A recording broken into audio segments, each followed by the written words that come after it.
The Church of Rock. But speaking of Illinois, there's an album coming out and a book and a CD, but the book is the big thing, and the album and CD kind of accompany it. It's called Punks in Peoria, and some of the bands involved, we've been playing a lot on the show here, and we have been for a long time, but one of the guys involved in the Central Illinois music scene back in the day, and still, I believe maybe, we'll find out, is Garrett O'Donnell, and he's from the band Planes Mistaken for Stars, and let's bring him on the line now. Hey, Garrett, thanks for being here, man. Hey, buddy, how you doing? Good, and I'm sorry I've been mispronouncing your name this whole time promoting you this week, so I apologize. It happens. Nobody gets it right the first dozen times or so. I got it right. Well, awesome. Yeah, I want. Good on you, then. I want a cookie or something, you know. She wants a cookie. I'll send you some stickers. Okay, I'll cool. send you some stickers. Oh, right on. Anyway, brother, yeah, thank you for making the time. It's been on my calendar for a little bit, you know, and there was a little confusion at first because back in the Illinois music scene days, when I was doing my thing and you were doing your thing, what happened with me was I ended up in a position after so many years where I was in a band doing like 3 or 4 sets a night, 4 nights a week, like country and rock and roll covers and stuff for a few years. And I kind of got disconnected with the music scene, and I totally missed your 2-year tenure as Planes Mistaken for Stars before you moved to Denver. And then in 99, when things were rolling for you guys there, I was doing radio stuff. So I feel like I really got screwed. I missed out on some great stuff. And this week I have been pounding YouTube with all your videos, all your songs, and I love your music, man. Thanks, buddy. Yeah, it's yeah. Those first couple of years were pretty formative, and yeah, it was those first couple of years that we discovered that we were like really a band. It was a pretty exciting time. Yeah. Where were you? I caught you early on though, before those days. Like I saw you at Airwaves and a couple other places with the Scab. I apologize.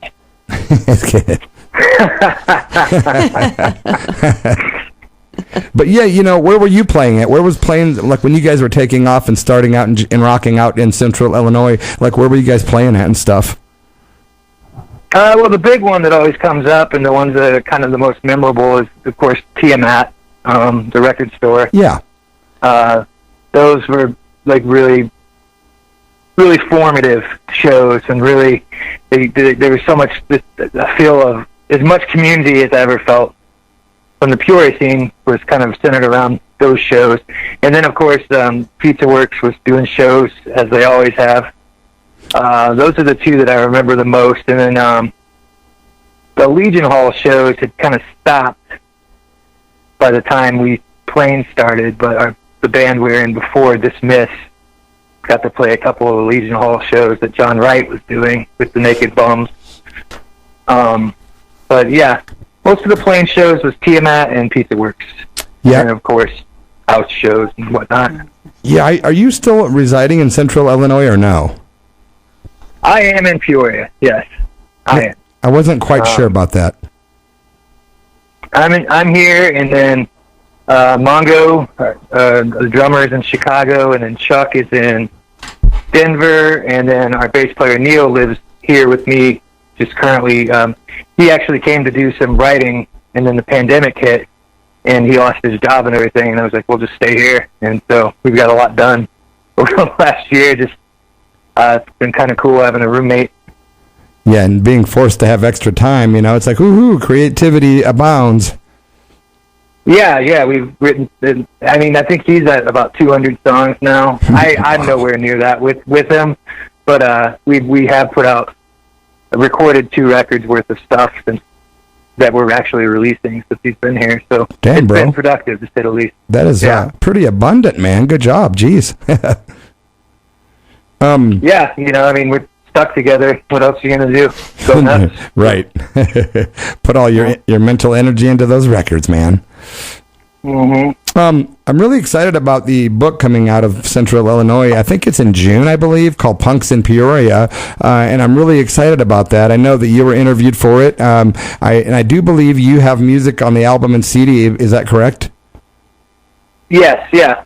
I'm really excited about it. Yeah, I was interviewed.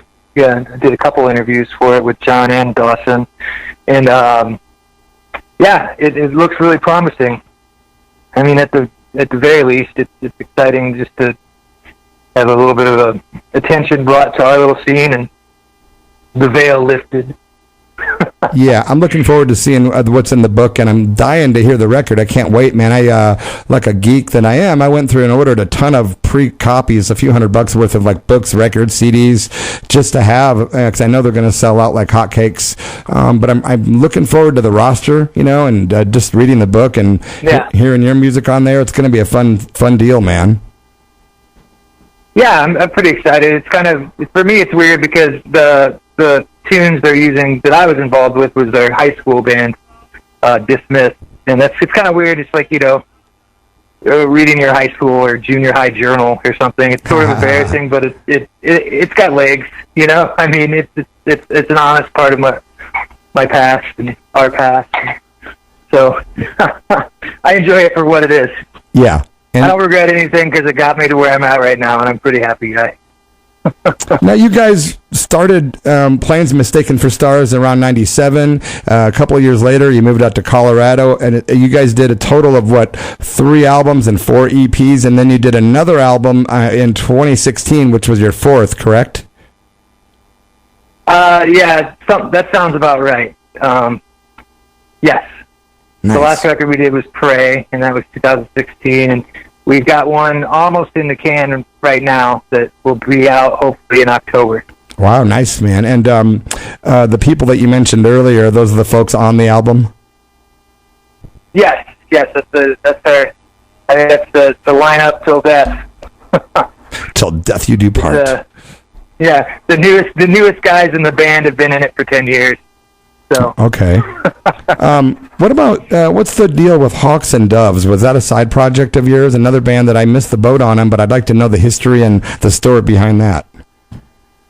The real short of it is when Planes broke up, I needed to still keep playing music to keep them going crazy, and I started chasing this lady down in Gainesville, Florida, where my record label at the time was located, and I went and recorded a record there and got to visit her and got some guys together down there and put the record together. Basically, it was all songs that were going to be the next Planes record, but we had broken up, big finger quotes there. Yeah.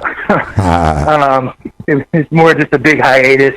But yeah, I'm really proud of that record. It sucks because the guy that was doing all the promotion on that record quit 6 months before he told anybody. Wow, that sucks, man. So it never really got the push that it deserved. And, you know, like I still have people ask me how come I never did anything after Planes. And I'm like, well, I did.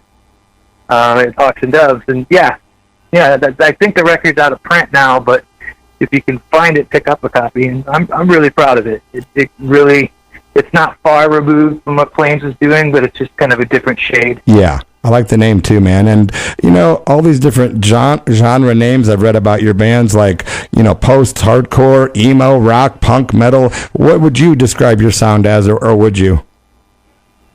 I just wouldn't. You know how hard that is as an artist or, you know, a musician. Like, it's like you don't want to pigeonhole yourself, and you don't know. I mean, like, it's just, you know, like you flip through your record collection, and it'd be like somebody asking you, what kind of music are you into? Yeah, right. You know, it's like today I listened to, I don't know, I listened to some like psychedelic jazz, and then I listened to Exodus, and then I listened to, you know, and then I listened to Slow Dive, and then I listened to NPR. It's just everything in a blender. I mean, I would say it's definitely rock and roll. I would, you know, I wouldn't say it's metal. I wouldn't say it's necessarily punk, even though we really were reared on the ethos. You know what I mean? Like, yeah. Where we came up. I mean, I guess as a kid we all felt like punk rockers, you know? Right. But what does that mean? It means something different in every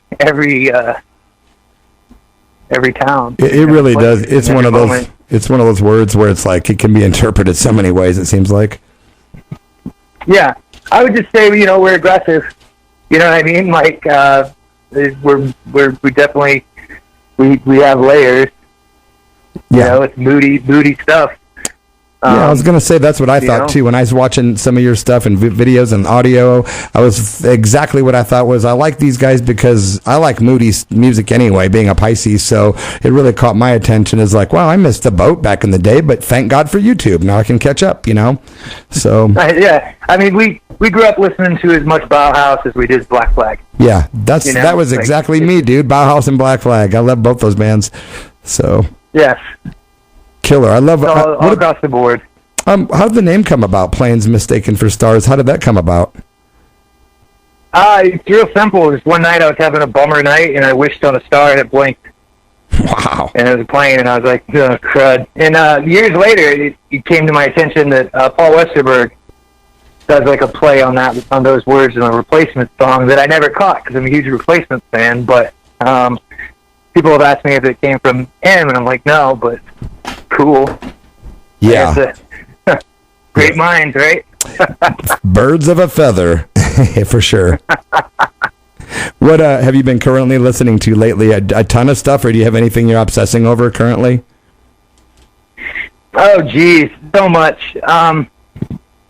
So much. I've been kind of geeking out on vinyl lately. I mean, I always have, but lately I've been really kind of curating my own record collection. And let's see, I'm looking at my stuff right here. I just got into this band called Brain Ticket from the 70s. They're kind of like a Hawkwind sort of freak out band. Really nice. Yeah, Dead Can Dance. I like to ask people. Subtitled. Yeah, Dead Can Dance. I remember them. Yeah, it's been a while. Oh, I got this other band called The Necessaries. I've been trying to hype people too. It's the guys that were in the Modern Lovers. They started a band later on, and it's kind of like almost like what I imagine you want REM to sound like.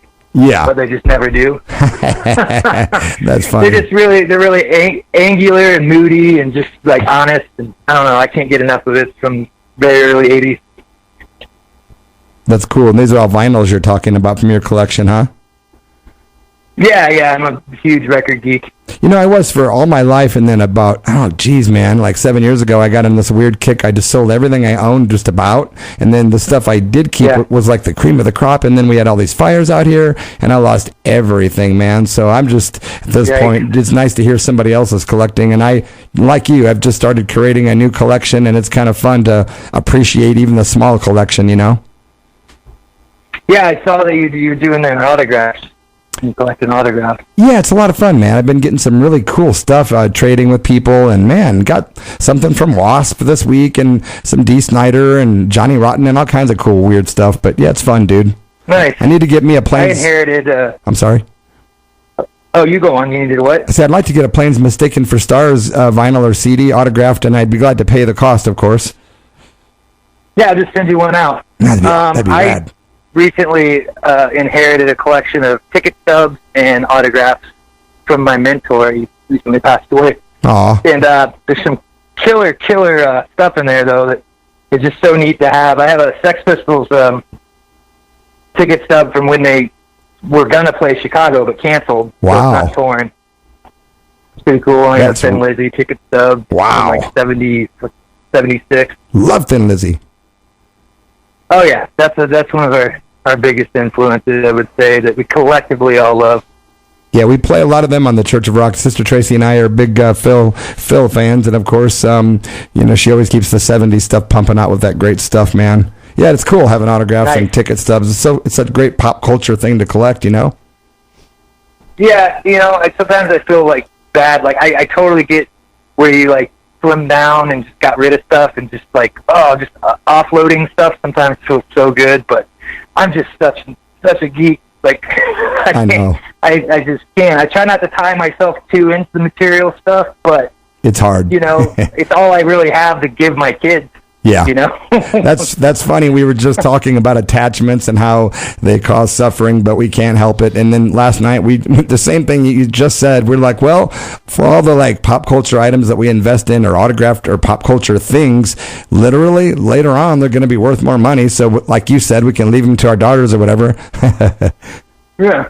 Well, and it's like, you know, like the way I collect things is everything that I have, like I take care of, I curate. Like everything has a story. There's nothing in my house that you could pick up that I couldn't tell you about. That's so cool. You know, I have all sorts of trinkets and doodads and whatever. Just whatever. Just, what do you call it? Bric-a-brac. Lots of lots of gratitude. It sounds like. Oh yeah, I love it all, and each one has its own little soul. You know what I mean? And it's something there. There's a reason that I've held on to it, and yeah. I tend to give a lot of stuff away, and usually I find the right person, and this belongs to this person. They just didn't know it.